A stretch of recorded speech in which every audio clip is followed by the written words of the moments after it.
আসসালামু আলাইকুম রহমতুল্লাহি ওবরাকাতু। ঈদুল আজহা যে 10ই জিলহজ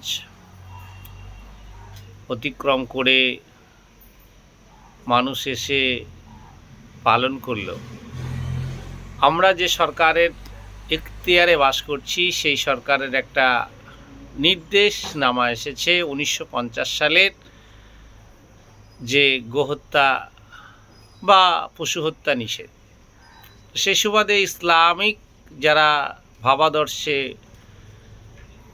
বিশ্বাসী, কুরবানি যেমন ছাগ ছাগি, উট উটনি, তারপরে দুম্বা দুম্বি, ভেড়া ভেড়ি, গরু, এই জাতীয়গুলোকে নিষ্কৃতি দিতে চেয়েছে। তো আল্লাহ তাবারাক ওয়া তাআলার যে ফরিয়াদ, সেই ফরিয়াদ অনুযায়ী হুষ্টপুষ্ট কোনোভাবে রোগা পাতলা এগুলো দ্বারা কুরবানি হবে না।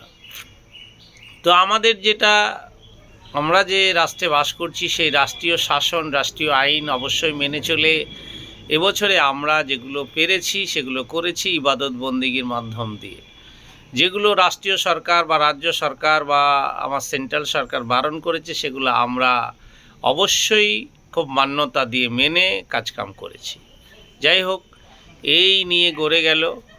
এরপরে এসে যেটা আজকের যে তকবীর ধ্বনি, আল্লাহু আকবার, লা ইলাহা ইল্লাল্লাহ, আল্লাহু আকবার ওয়ালিল্লাহিল হামদ, আল্লাহু আকবার কাবীরা, আলহামদুলিল্লাহি কাসীরা, সুবহানাল্লাহি বুকরাতাও ওয়াসিলা, এইগুলো পঠিব বিষয়।